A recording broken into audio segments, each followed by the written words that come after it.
amis! Bienvenue à Meg autour du monde. Ça va bien? Aujourd'hui, on va découvrir pas un pays, on va découvrir les plus hautes montagnes du monde. Est-ce que ça tente de faire le tour de la planète avec moi? On commence. Donc, les montagnes, toutes sortes de paysages reliés aux montagnes.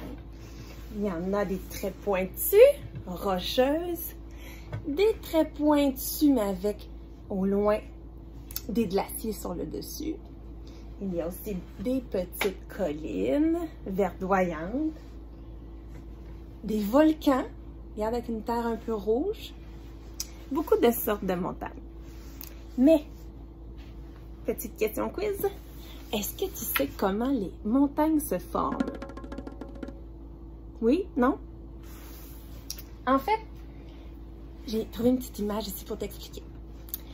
Sous la surface du sol, donc de la Terre, on prend le globe ici, sur la surface, sous la surface plutôt, il y a des croûtes, des épaisseurs. Jusqu'au centre de la Terre, il y a un noyau, mais juste autour du noyau, il y a ce qu'on appelle de la lave ou encore du magma. C'est ce qui sort des volcans lorsqu'il y a une éruption. Donc, c'est en mouvement à l'intérieur de la Terre. C'est très, très, très chaud.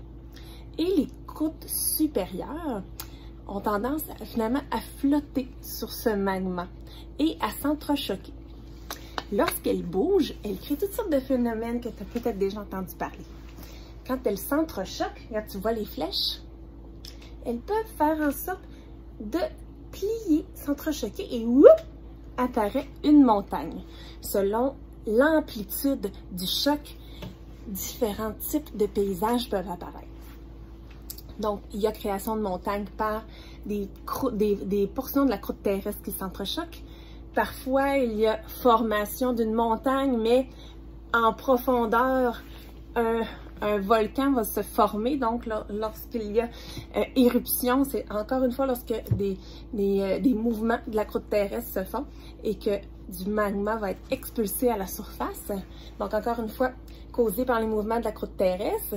Il y a aussi les tremblements de terre qui sont causés par, encore une fois, le mouvement des croûtes superficielles de la surface de la Terre. Donc, voilà pourquoi on voit apparaître des montagnes. Quel est le continent avec la plus grande quantité de hautes montagnes? Est-ce que tu sais? Regarde. C'est l'Asie. C'est la grande championne des hauts sommets. Dans l'Himalaya, donc dans la chaîne de montagnes de l'Himalaya, il y a 14 montagnes de plus de 8000 mètres d'altitude. Donc, c'est les plus hautes montagnes au monde qui sont qu'en Asie. Mais là, aujourd'hui, ce que Meg va te faire découvrir, c'est le plus haut sommet de chacun des continents. Comme ça, on va faire un tour de la planète avec les points les plus hauts de chacun des continents. Intéressant, hein? On commence. Donc, 7 continents, comme on a vu l'autre jour. Donc, 7 hauts sommets. Donc, on a tous les continents. Tu te rappelles des continents? L'Amérique du Nord, l'Amérique du Sud, l'Antarctique, l'Afrique, l'Europe, l'Asie et l'Océanie. Donc, on va voir un haut sommet par continent. On commence. Donc, le plus petit de ces 7 sommets, où est-ce qu'il se trouve? Il se retrouve ici, en Océanie.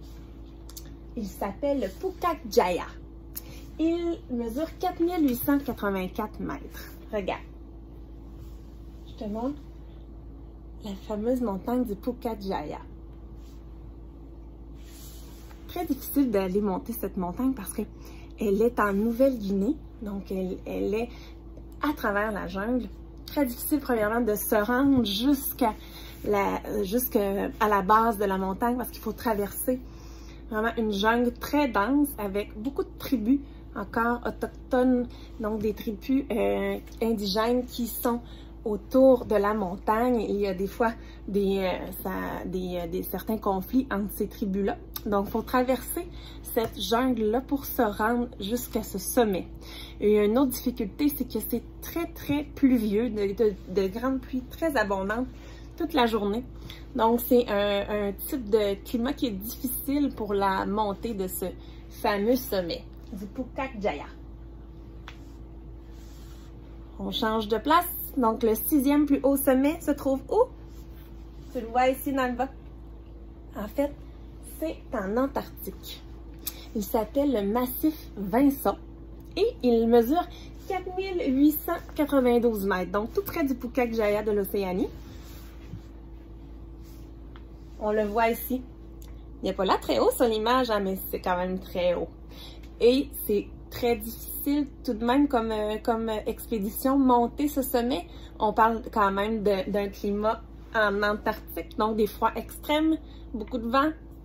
Donc tout un défi pour les alpinistes qui décident de gravir le sommet du massif Vinson. Ensuite,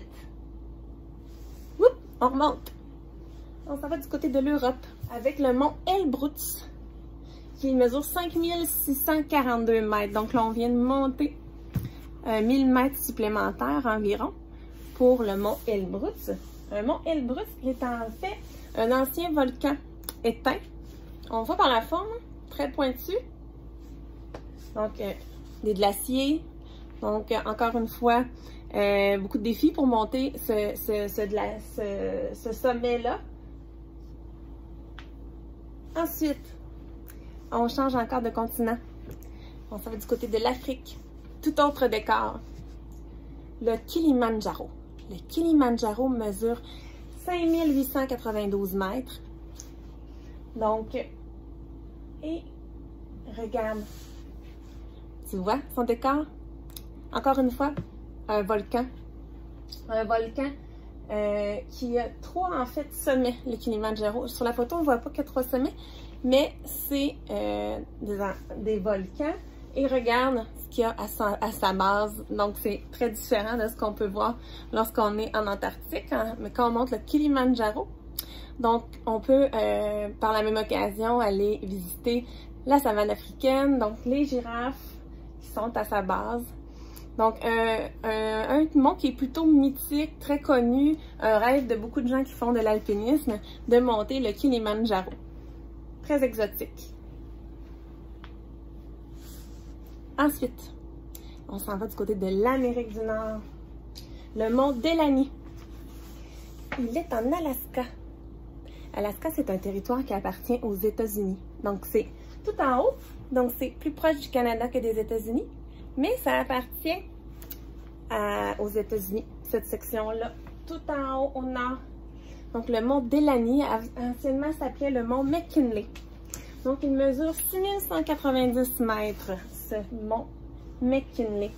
Regarde, un rêve pour beaucoup d'alpinistes parce que le paysage de l'Alaska, c'est vraiment spectaculaire. Donc, vraiment une espèce de paysage un peu lunaire avec des cours d'eau très froids. Donc, on se retrouve dans un environnement très particulier. Et bon, quand même très difficile de monter ce mont. Donc, un peu comme en Antarctique où c'était difficile, beaucoup de grands froids. Même chose du côté du mont Delany.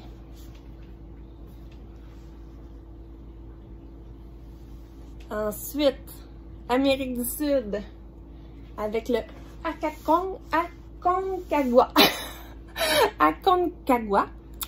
Donc, le mont de l'Amérique du Sud, il se retrouve à être en Argentine, mais tout près du Chili. Le Chili, c'est le prochain pays qu'on va découvrir ensemble lors de la prochaine capsule. Donc, ce mont est tout près du Chili, 6962 mètres. Donc, ça commence à être très haut, là. Regarde. C'est beau, hein? On change complètement de paysage. Donc là, on se retrouve à être en Argentine. Donc, plus bas, les terres. Donc, il ne fait pas si froid. Mais lorsqu'on monte en altitude, de plus en plus de neige sur le sommet du Aconcagua. Et le plus haut sommet au monde, je suis certaine que tu as déjà entendu ce nom. L'Everest. L'Everest, il est en Asie. Je disais que l'Asie, c'est la place où il y a le plus de hautes montagnes au monde. Donc, l'Everest, 8849 mètres. Donc, le rêve de tout alpiniste. Regarde. Ça, c'est tout qu'un défi. Il y a beaucoup de gens qui essaient de monter jusqu'au sommet, ne réussissent pas. Il y a des gens qui ont des accidents. Donc, c'est très, très difficile. Ça prend des gens extrêmement expérimentés, des alpinistes qui vont planifier leur montée de l'Everest des fois pendant des années avant d'oser entreprendre cette montée jusqu'au sommet du plus haut sommet au monde. Ce parcours des 7 sommets, il y a des alpinistes qui rêvent de ça pendant une partie de leur vie, qui vont le planifier pendant des années et qui vont ensuite commencer l'ascension des 7 plus hauts sommets, parfois sur une dizaine d'années. Donc, vont planifier une excursion par année, une excursion aux 2 ans, beaucoup de préparation. Donc, il y a 500 personnes jusqu'à maintenant sur la Terre qui ont réussi à gravir et atteindre les 7 plus hauts sommets de chaque continent. Donc, les 7 sommets qu'on vient de découvrir ensemble. Très impressionnant. Est-ce que ça donne goût de faire de l'alpinisme? On va commencer avec des plus petites collines avant de s'aventurer sur ces hauts sommets. Mais c'est vraiment intéressant de pouvoir voir là, une autre facette de notre belle planète, les montagnes. Donc, je te dis à bientôt. La prochaine capsule, on va découvrir le pays du Chili. Bye bye!